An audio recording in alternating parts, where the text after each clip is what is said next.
Hello and welcome to my channel. आज हम करेंगे चैप्टर 5 हमारा क्लास 10th का, जो है एक एपी सीरीज़ के बारे में। और सबसे पहले हमें पता होना चाहिए कि एपी होती क्या है।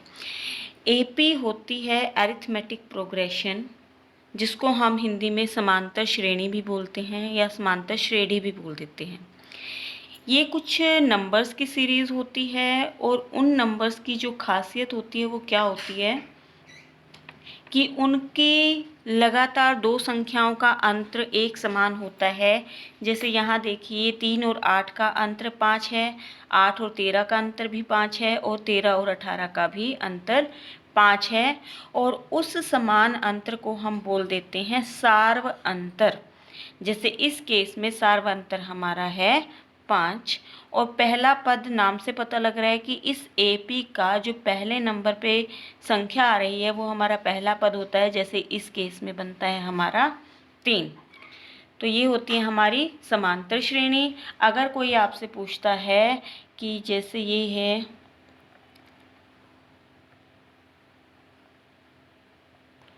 क्या यह एक समांतर श्रेणी है, तो आप देखेंगे यहाँ पर इन दोनों संख्याओं का अंतर 2 है, इन दोनों संख्याओं का अंतर 4 है, इन दोनों संख्याओं का अंतर 8 है, इन दोनों संख्याओं का अंतर 16 है। मतलब इनका अंतर एक समान नहीं है, तो ये एक एपी नहीं होगी।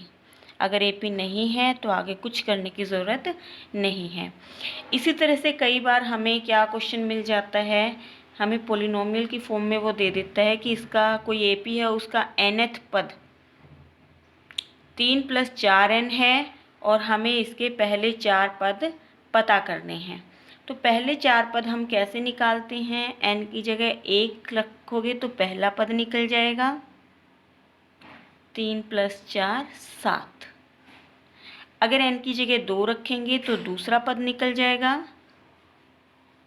3 + 8 11। अगर n की जगह 3 रखेंगे तो तीसरा पद निकलेगा, 3 + 12 15। और अगर n की जगह 4 रखेंगे तो चौथा पद हमारा निकल जाएगा, 3 + 16 19। तो इन दोनों चीज़ों से रिलेटेड हमारे पास क्वेश्चंस आते हैं। जैसे मैं एक्सरसाइज 5.1 करके बता रही हूँ, इसी टाइप के तुम्हारे पास क्वेश्चंस मिलेंगे। जिससे इसका फर्स्ट क्वेश्चन है कि दी गई एपी के पहले 4 पद लिखिए, जबकि प्रथम पद ए और सारवंतर डी दे रखा है। तो प्रथम पद, पहला पद तो हमें दिया ही हुआ है, ए जो है हमारा 10 के इक्वल है। जो दूसरा पद है वो हम कैसे निकालते हैं, ए में डी को जोड़ के, ए में सारवंतर को जोड़ेंगे तो हमारा दूसरा पद निकल जाएगा। जैसे इस केस में निकल गया है 20। A3 कैसे निकालेंगे, अगर हम दूसरे पद में D जोड़ दें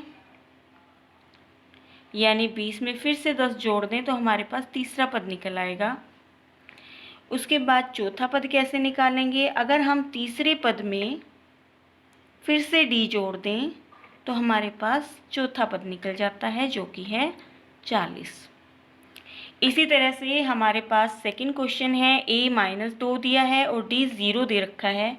तो पहला पद हमें दिया ही हुआ है, A2 कैसे निकालेंगे, पहले पद में D को जोड़कर, -2 में 0 को जोड़ोगे तो -2 ही रहेगा। अब तीसरा पद कैसे निकालेंगे, दूसरे पद में D को जोड़कर, अगर दूसरा पद भी -2 है उसमें 0 जोड़ोगे तो फिर से -2 आ गया। और हम चौथा पद कैसे निकालेंगे, सेम इसी तरीके से फिर से A3 में D जोड़ेंगे, -2 में 0 जुड़ेगा और ये फिर से आ गया -2। यानी कि अगर D 0 है तो AP हमारी कांस्टेंट चलती रहेगी, कोई इंक्रीज़ या डिक्रीज़ उसमें नहीं होगा। उसके बाद आता है हमारा थर्ड क्वेश्चन, A हमें दिया है 4, D हमें दिया है -3। तो हम पहला पद कैसे निकालेंगे, दिया ही हुआ है। दूसरा पद कैसे निकालेंगे, पहले पद में D जोड़कर, यानी कि 4 में -3 को जोड़ोगे, 4 प्लस माइनस माइनस होता है तो 4 - 3 1 आ गया है। फिर तीसरा पद कैसे निकालेंगे, दूसरे पद में D को जोड़कर। अब दूसरा पद हमें 1 दिया है, उसमें जब तुम d को जोड़ोगे तो 1 माइनस 3 हमारे पास आ जाएगा माइनस का 2।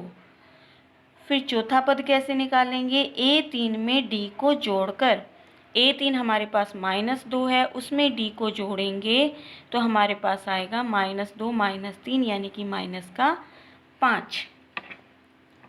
अब हम फोर्थ सम पे आते हैं। प्रथम पद हमें दिया हुआ है,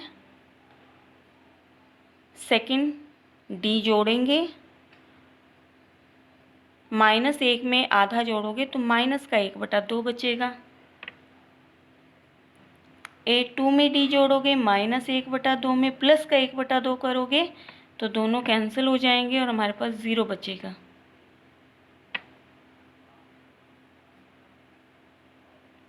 और जब हम 0 में 1/2 जोड़ेंगे तो हमारे पास 1/2 आएगा। उसके बाद आता है सेकंड क्वेश्चन, निम्नलिखित में से प्रत्येक एपी के लिए प्रथम पद और सार्व अंतर लिखिए। अब देखिए प्रथम पद इसमें देखने की ज़रूरत ही नहीं होती, पहले नंबर पे जो लिखा है वो हमारा आंसर आ जाएगा, प्रथम पद हो गया। सार्वंतर कैसे करते हैं, 2 लगातार संख्याएं उठा लो और बाद वाली में से पहले वाली माइनस कर दो। 1 में से हम किसको माइनस करेंगे, 3 को, तो ये आंसर आ गया मेरे पास माइनस। तो अगर एक प्लस का निशान है एक माइनस का निशान है तो क्या होगा, माइनस होगा और निशान बड़े वाली रकम का आएगा, तो ये हो गया -2। उसके बाद सेकंड क्वेश्चन आता है, प्रथम पद दिख ही रहा है -5। देखो इसमें देखो d अगर हम निकालते हैं, कुछ बच्चों को प्लस माइनस के साइंस में प्रॉब्लम होती है कि -1 में से जब वो -5 को माइनस करने बैठेंगे तो साइन की गड़बड़ आती है, कुछ -6 लिख देंगे, कुछ 6 लिख देंगे, कुछ 4, कुछ -4। लेकिन अगर तुम्हें इनमें दिक्कत है तो तुम लास्ट वाले दोनों को उठा सकते हो, यानी कि 7 में से 3 को माइनस कर सकते हो, क्योंकि 2 लगातार संख्याएं उठानी है हमें, तो कोई ज़रूरी नहीं कि वो फर्स्ट सेकंड हो, वो सेकंड थर्ड भी हो सकती हैं, थर्ड फोर्थ भी हो सकती हैं। तो डी कैसे निकलेगा, 7 में से 3 को माइनस करके, और ये हमारा निकल चुका है 4।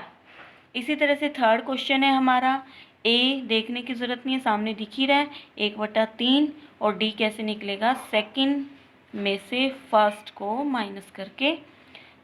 जब हर समान होता है तो हर एज इट इज़ लिख लेते हैं, और 5 - 1 हमारा हो जाता है 4/3। ठीक है। उसके बाद ये देखिए, ए हमें दे रखा है 0.6, डी हम कैसे निकालेंगे, 1.7 में से 0.6 को माइनस करके। जब 1.7 में से हम 0.6 को सब्ट्रैक्ट करेंगे तो हमारे पास आएगा 1.1। आज की वीडियो में इतना ही, आगे मैं इसका अगला चैप्टर करवाऊंगी, या सॉरी अगली एक्सरसाइज करवाऊंगी। तो अगर वीडियो को पसंद आई है तो लाइक करें, शेयर करें, चैनल को सब्सक्राइब करें। अगर 10th की सिलेबस कवर करना है आपको तो चैनल को ज़रूर सब्सक्राइब कर लें, क्योंकि मैं पूरा सिलेबस इसमें कवर करवा रही हूँ। Thank you so much.